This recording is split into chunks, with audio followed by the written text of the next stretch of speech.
A lonely rancher ordered virgin bride but found a widow with tears and a voice that broke his silence. Dusty Creek, Colorado Territory. Spring, 1872. The land rolled out in golden silence, framed by red buttes and vast stretches of open sky. The wind dragged dust across the porch of a weather-worn ranch that stood alone at the edge of the world. It belonged to Gideon Cole, a man made of leather and silence.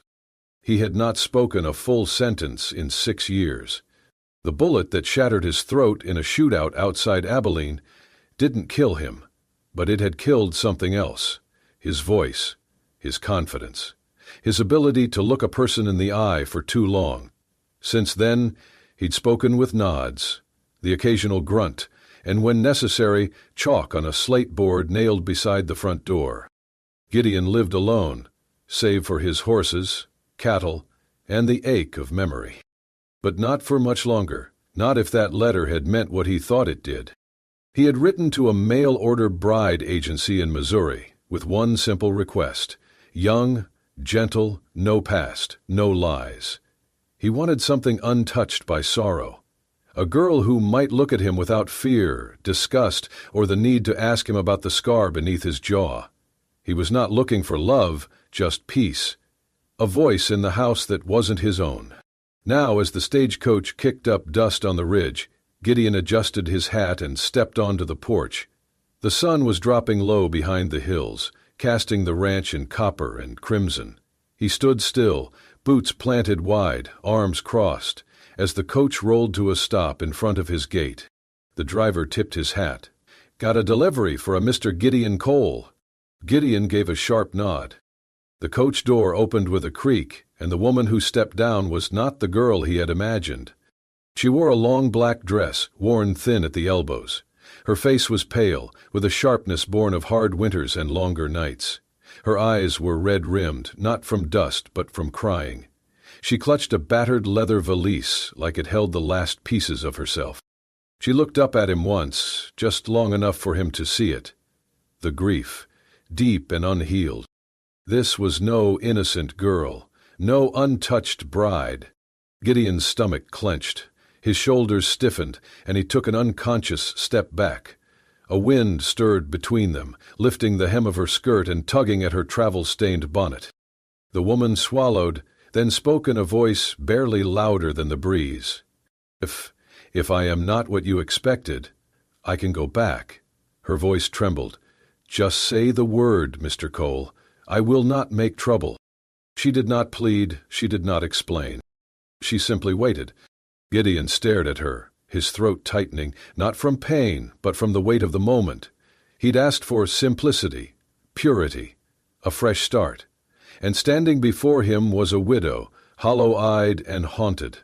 A storm where he had asked for calm. But something in her, perhaps the way her fingers trembled, or the cracked leather shoes that had clearly walked too far, made him hesitate. She was not what he wanted. But maybe she was what he deserved. Without a word, he stepped aside and pointed toward the door. The woman, Lenora Hayes, he presumed, nodded once, almost like she had expected this reaction. She gathered her skirts and moved slowly past him, eyes downcast. As she crossed the threshold into his home, the scent of dust and lilacs followed her in. Gideon stood for a long moment on the porch, staring at the horizon. The stagecoach turned back down the road, kicking up gravel as it disappeared into the dying light. He exhaled slowly through his nose, then turned and closed the door behind him. Inside the house, the silence was thicker than ever, but now it was no longer empty. It held the breathing of two people, one trying to remember how to speak, the other trying to remember how to stay. And somewhere deep within Gideon's chest, beneath the silence and the scar, something stirred. Not hope, not yet, but the ache of it. Lenora Hayes had learned long ago how to enter a room without making a sound. In her first marriage, silence had been safety. Her husband, a horsebroker in Kansas City, had a temper quicker than his boots. He died when a wild stallion threw him against a barn wall, neck snapped, dead before he hit the ground. In her second, silence had been shame. The man she married for protection during the war had a good heart, but poor luck. He was gunned down on a trade road outside Topeka, left bleeding in the dust with no witnesses. The sheriff said it was bandits. His family said otherwise. They called her cursed. "Black Widow," they whispered, not to her face, but behind her back, just loud enough for the words to cling to her skirts. By the time she'd boarded the stage to Dusty Creek, Lenora had buried 2 husbands and every last shred of her reputation. She did not come looking for romance. She came looking for quiet, a place where her name meant nothing and her past could be folded away like a yellowed letter no one would read again. And this place, this ranch, owned by a silent man with calloused hands and a house full of ghosts, might be the closest thing to sanctuary she would ever find. The days were marked by the steady rhythm of hooves on dirt and the hiss of the fire in the hearth. Gideon said nothing to her. He did not try. Instead, he scribbled short messages on a slate with chalk that barely held together. "Otter's in the barrel. Reed's on the table. I write out at dawn." His handwriting was jagged, not because he was uneducated, but because he wrote like a man who did not believe in softness. Yet beneath each clipped note, Lenora saw care. He never left her guessing where things were. He never locked the door. She watched him from the window as he worked the fields, shirt clinging to sweat-slick shoulders, hat low over his brow. He moved with the stillness of someone who had been broken and rebuilt with the wrong tools, functional, but no longer whole. At night, she lay on a narrow bed in a room that smelled faintly of cedar and old ash. The wind cried through the walls like a child with bad dreams. She did not sleep easily. Still, there were gestures. The third evening, after a cold day tending fences, Lenora returned to her room to find a bowl of soup, hot, thick, and set on a folded napkin, outside her door. There was no note, no knock, only the warmth of it and the faint steam curling like a question. She stared at it for a long time.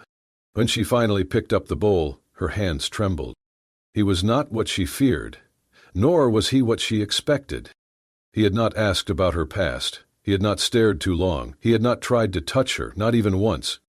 That night, as she sipped the broth and watched the fire gutter low, she whispered into the silence, more to herself than anyone else. "You are not like the men they warned me about." In her mind, she could still hear the voices from the saloons and the train stations, from the hissing mouths of women with better luck and cleaner reputations. Never trust a man who doesn't talk. They're the ones who think too much. But Gideon's silence felt different. Not dangerous, just wounded, and in that she saw a reflection of herself. 2 broken people, living beneath the same roof, not yet reaching, but no longer recoiling. It was not love, not yet, but it was something she could breathe in. And for Lenora Hayes, that was more than she had dared to hope for. The days moved like dust on the wind, slow, quiet, and unnoticed until evening came. Lenora found a rhythm in the silence. The ranch had its own language, one of creaking floorboards, distant cattle calls, and the muffled thud of Gideon's boots outside her door. He never knocked, he never spoke, but he was present, and in that presence she began to feel something she had not known in years: safety. It started with the scarf.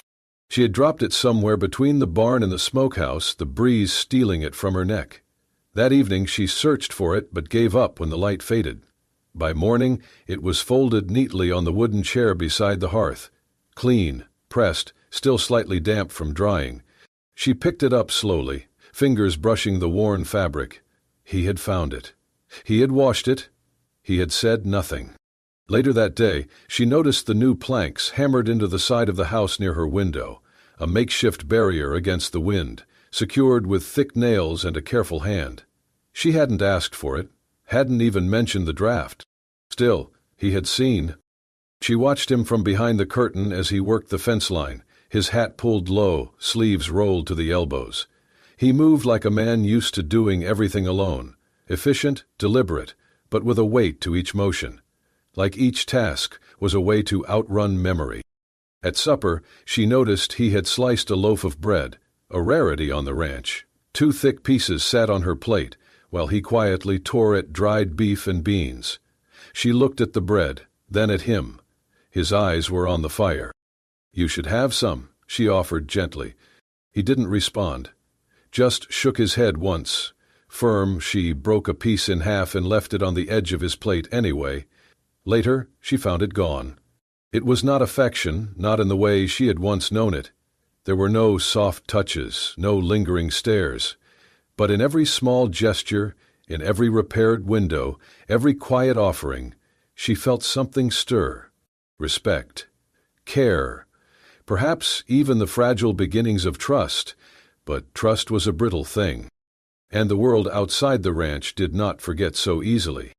The first time she went into town alone, she wore a borrowed bonnet and carried Gideon's list of supplies.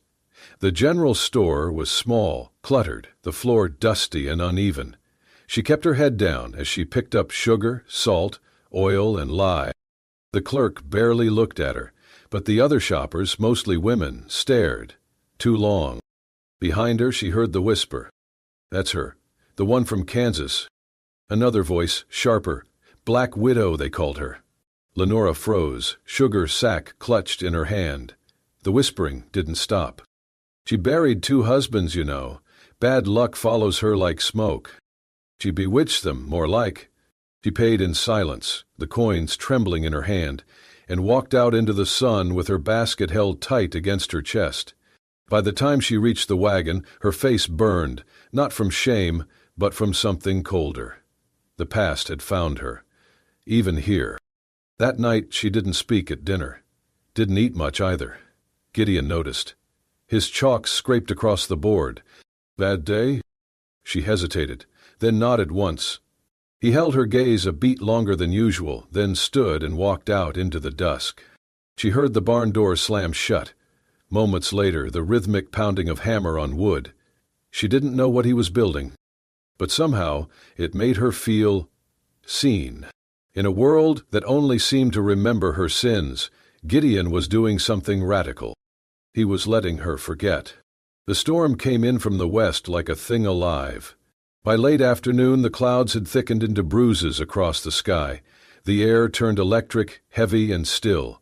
Horses grew restless in their stalls. The cattle paced. Even the wind seemed to hold its breath. Gideon smelled the rain before it came. He stood on the porch, watching the line of darkness crawl across the horizon like spilled ink. His jaw tightened. Storms out here were not just weather. They were war. He moved quickly, wordlessly. Ropes, gates, lanterns. He pointed toward the house, gesturing for Lenora to stay inside. She stood in the doorway, shawl wrapped tight, watching him with growing concern.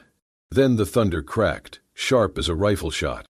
The first drops fell, fat and cold, and the wind screamed to life. From the barn, the horses whinnied in panic. Gideon sprinted into the chaos. Lenora hesitated only a second before she grabbed a lantern and followed him. Rain lashed the yard in sheets, turning dirt to mud, slapping her skin like fists. She could barely see 3 feet ahead, but the flash of lightning lit the outline of the barn, and she ran toward it. Inside, the animals were wild.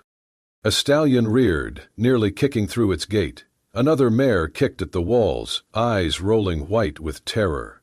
Gideon moved between them, soaked to the bone, arms outstretched to calm them. His voice, useless, could offer nothing. Lenora clutched the wooden post, heart racing. "Gideon," she called, but he couldn't hear her over the storm. She watched him struggle, hands trembling, body heaving with effort. And she realized in that moment of pure instinct that what the horses needed was not strength. They needed a sound, a voice. She stepped into the middle of the barn, closed her eyes, and began to sing. It was an old hymn, something her mother used to hum by lamplight long ago. A lullaby, woven with memory, soaked in prayer. Her voice cut through the storm, soft at first, then stronger. "Rock of ages cleft for me. Let me hide myself in thee." The melody floated over the thunder, threading through the stalls like smoke. The stallion stilled, ears twitching toward her. The mare stopped kicking. One by one the horses turned, their panic giving way to something quieter, something ancient. Gideon stopped moving. Slowly he turned to her. She stood there in the center of it all, soaked, radiant, singing, like she wasn't afraid of anything, like the storm had no power over her.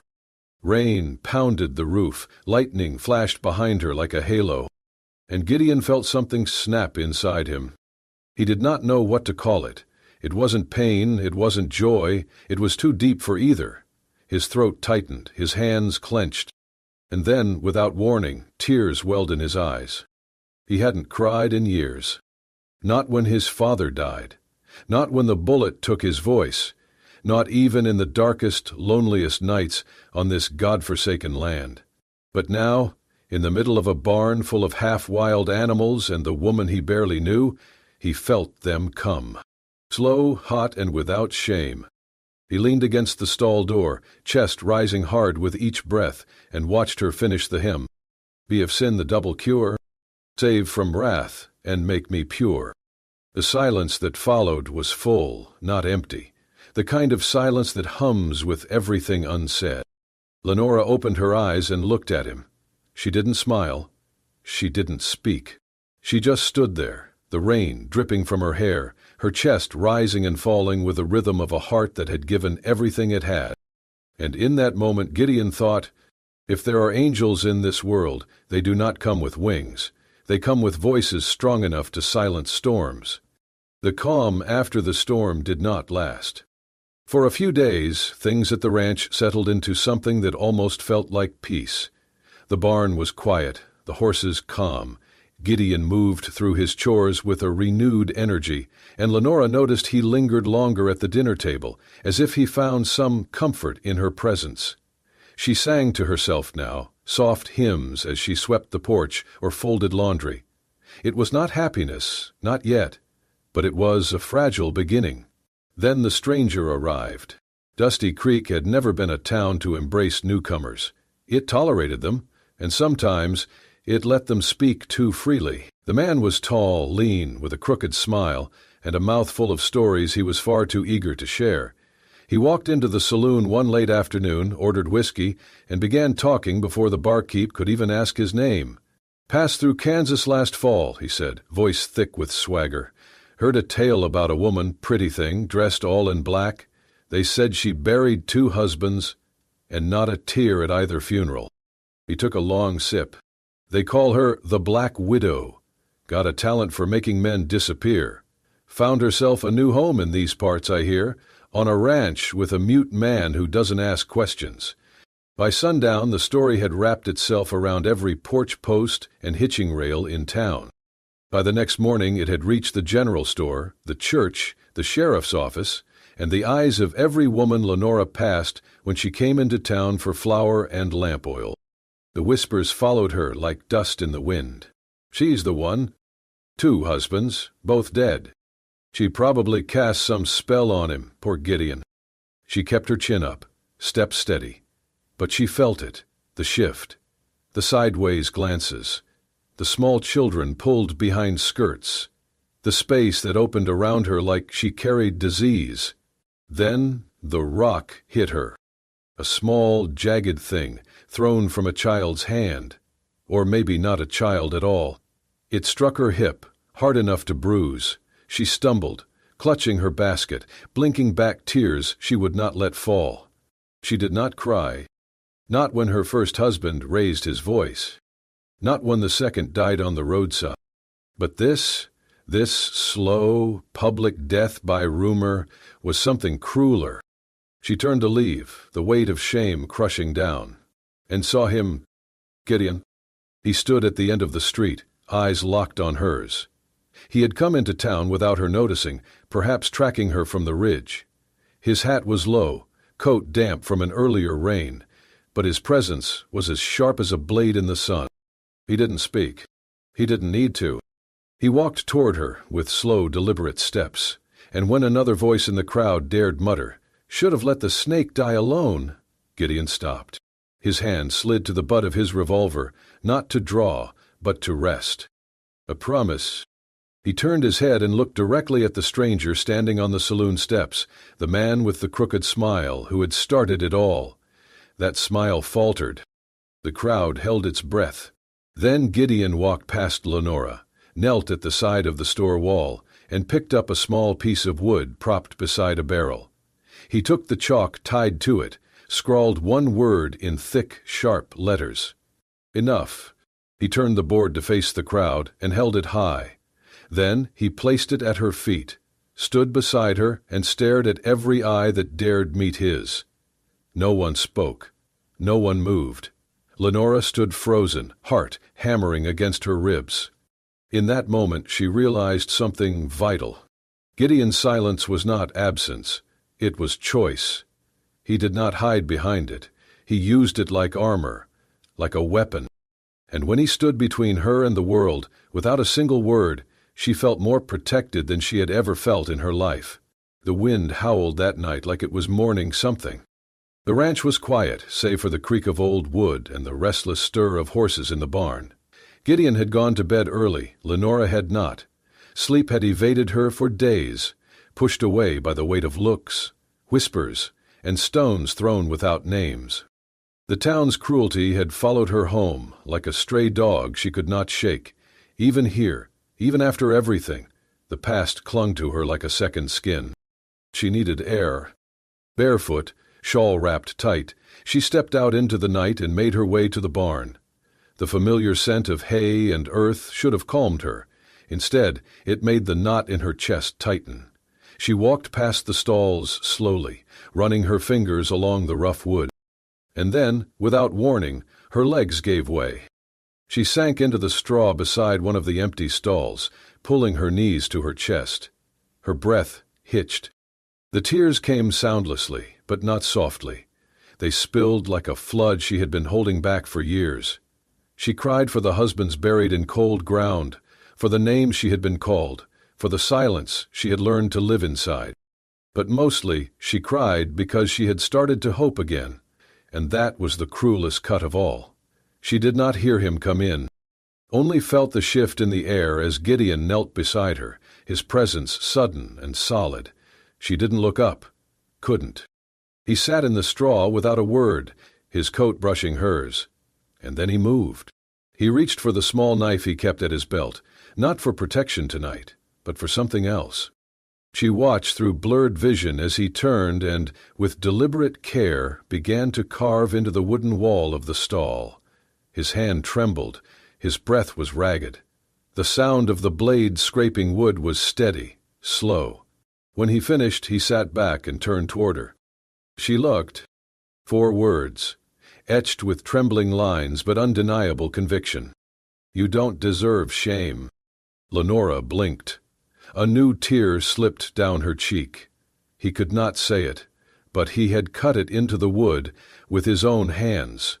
She reached out, touched the carving lightly, then looked at him. His eyes were on her. Not pitying, not distant.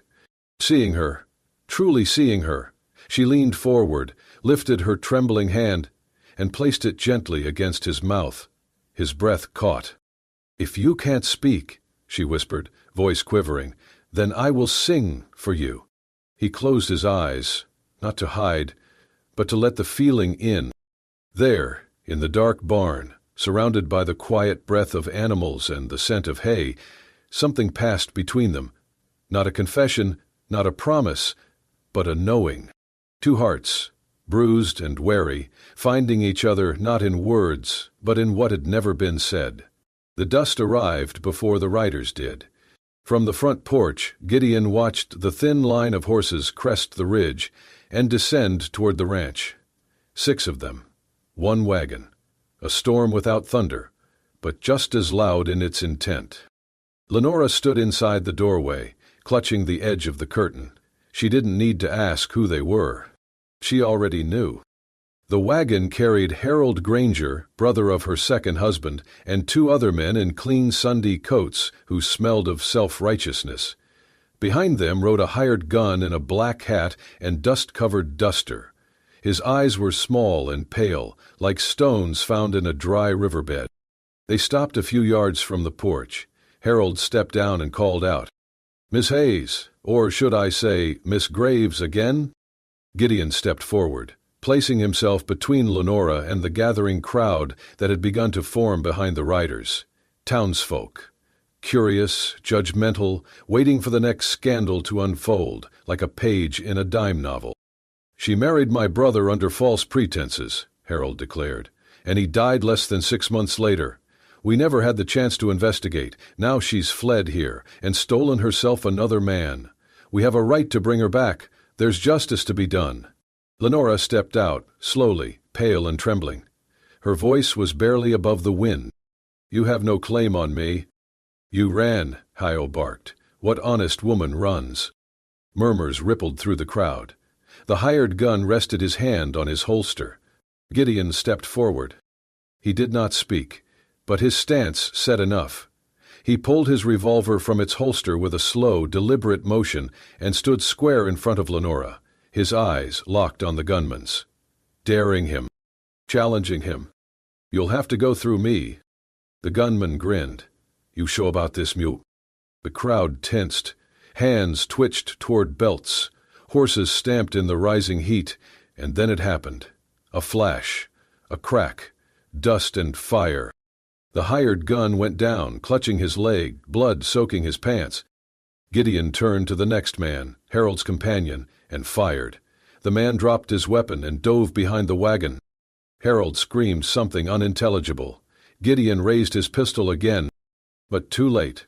The third shot caught him in the side. He stumbled, fell to one knee, then collapsed onto the porch boards. "Gideon!" Lenora screamed, running to his side.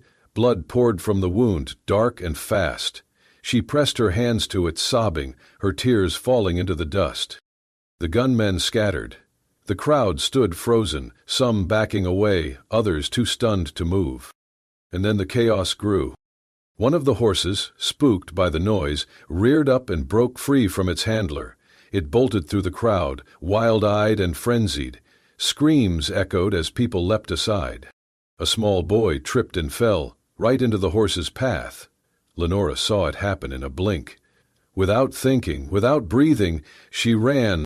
She reached the boy just as the horse bore down, pushing him hard out of the way. The animal clipped her shoulder, sent her spinning into the dirt. But the boy was safe. Silence fell like a curtain. The boy's mother screamed and rushed to him, weeping.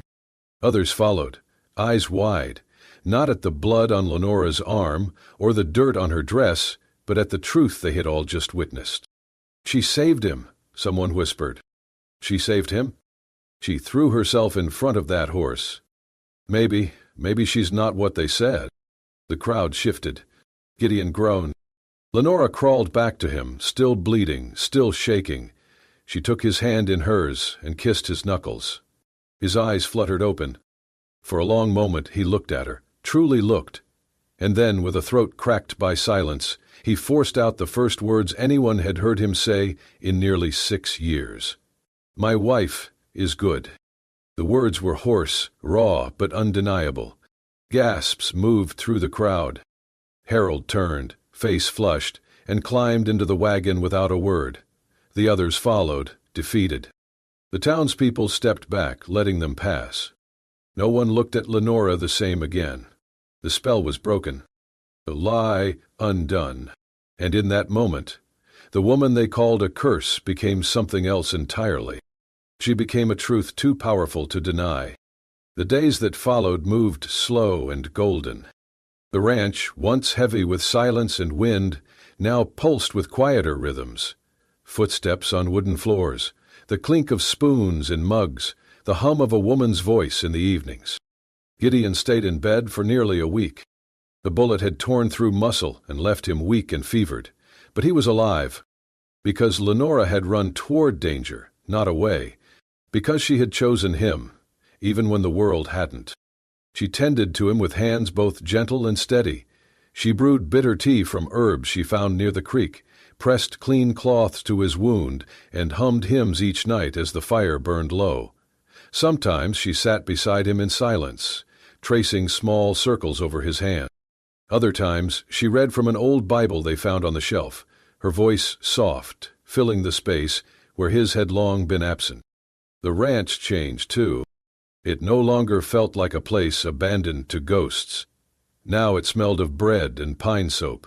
The wind still came, but it passed through open windows with grace instead of grief. And in that peace, something bloomed inside her.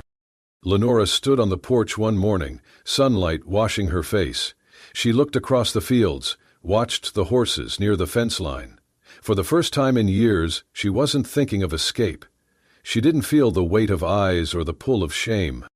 She was exactly where she belonged, not because she'd been forgiven, but because she'd stopped asking for permission to exist. Inside, Gideon sat propped against pillows, a piece of worn wood in his lap. He carved slowly with his knife. Words now, not fences. He left her small messages each day, scratched into cedar or oak. Some made her laugh. Others made her cry. That morning she found one by the stove. "You're the bravest person I know." Another tucked into her Bible. "I'm proud of you." She ran her fingers over the words like they were sacred. That evening she knelt beside him with a small notebook and a smile. "Say my name," she whispered. "Just once." He blinked. His throat still hurt, but he wanted to try. For her. She touched his jaw. "I'll help." She shaped the sounds with her lips. "Lenora." He watched her mouth, listened with everything he had. Then, with every ounce of breath, he rasped, "Lenora."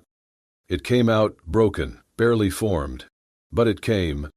Her eyes filled. She leaned in, pressed her forehead to his. "You don't have to say anything else," she whispered. That was everything. That night, he slept with her hand in his. And when he dreamed, it wasn't of blood or silence, but of sunlight through her hair. 1 week later, the sun dipped low, painting the land in gold and fire.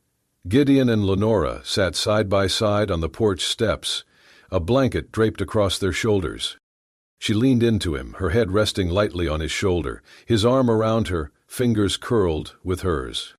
The horses grazed in peace. The wind was soft, the sky endless.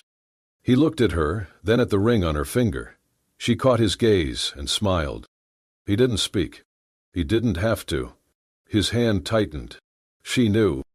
In a land ruled by dust, silence, and judgment, Gideon and Lenora found something rarer than gold, a love that whispered where others shouted, healed where others ran, and chose trust, even when it hurt.